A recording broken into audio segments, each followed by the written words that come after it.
Not all vineyards work the same way. Neither do all fairs. When I was a kid, my family would always go to the Maryland State Fair. Mom would relive her childhood looking at the cattle and horses in the cow palace.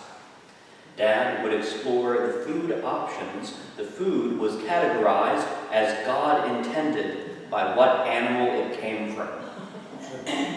My brother and I would beg to go on midway rides, and the family would all come together to experience our favorite fair offering, the exhibit of misshapen produce called vegetable oddities.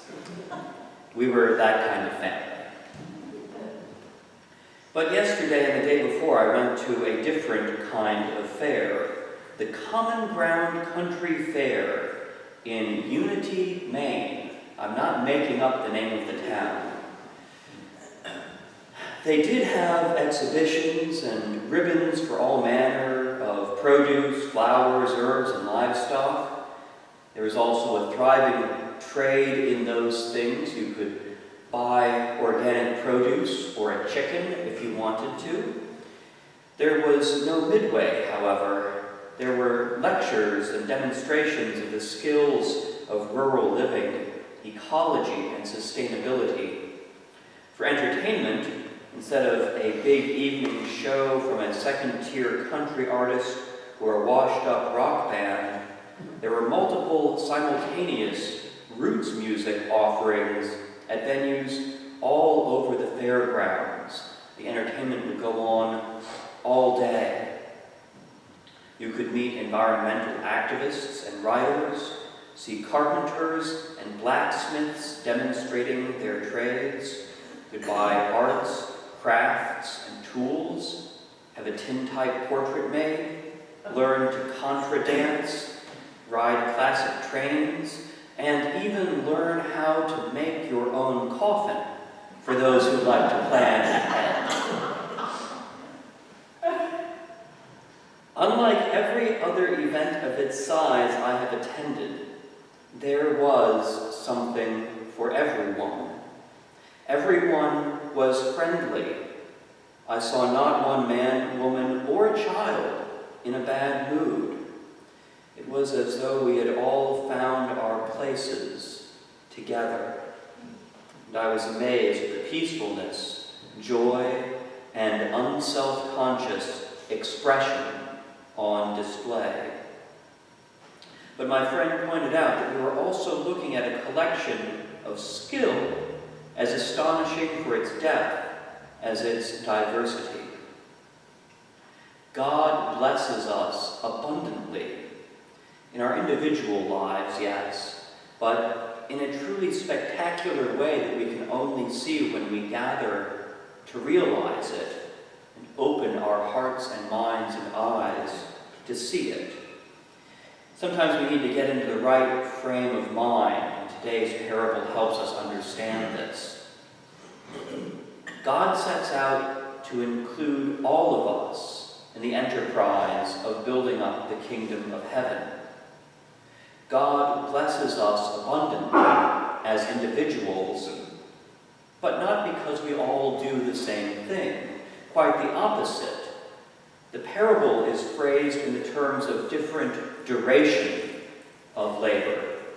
But it works just as well to think of the diversity of kinds of labor. Some jobs are harder than others. Jesus was honest about that. But all is necessary. All labor has its place. And similarly, the human economy compensates different work at different rates and not always fairly. But God's blessings transcend economics. God calls some to be martyrs, some to be makers, some to think, and some to play. Some of the vocations God calls us to are dirty, painful, dangerous, and exhausting. Some of them are done mostly or entirely out of the public eye. And yet they are all valuable because God has called us to do them.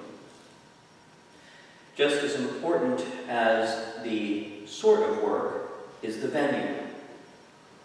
There are many places, many vineyards, where we can choose to work, where we can make an investment of our time and effort.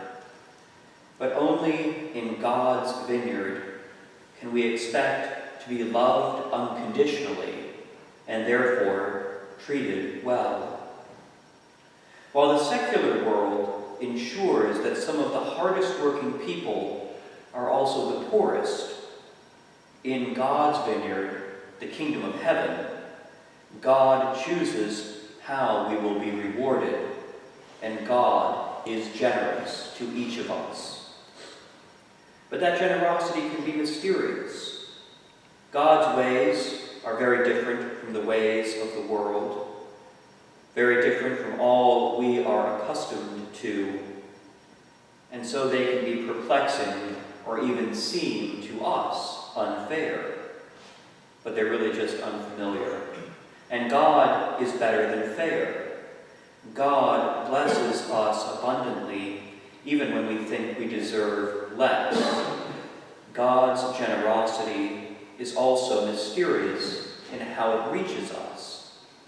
In the parable, it is easy to overlook the detail that rather than paying the laborers directly, the vineyard owner trusts his manager to distribute the wages.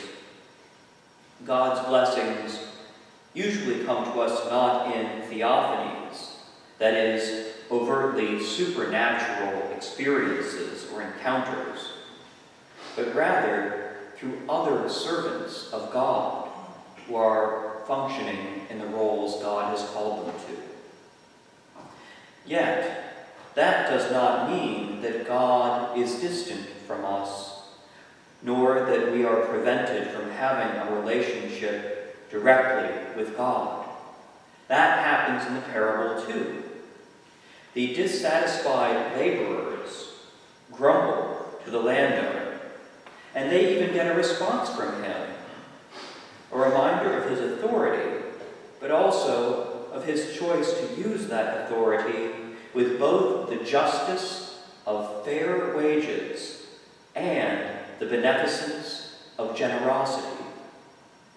For the laborers who worked only a short time need to feed their families just as much as those who worked all day, and God loves them all. Grumbling in and of itself is not wrong, especially if we share our grievances with God and listen to the answers. But our grumblings can be a distraction from what God is doing for us and all around us. God is better to us than the world can ever be. God blesses us with individual callings that together expand the presence of heaven on earth, push out the boundaries of the vineyard. And God blesses us with the relationships and understanding that give us joy and satisfaction when we do our best to fulfill our callings.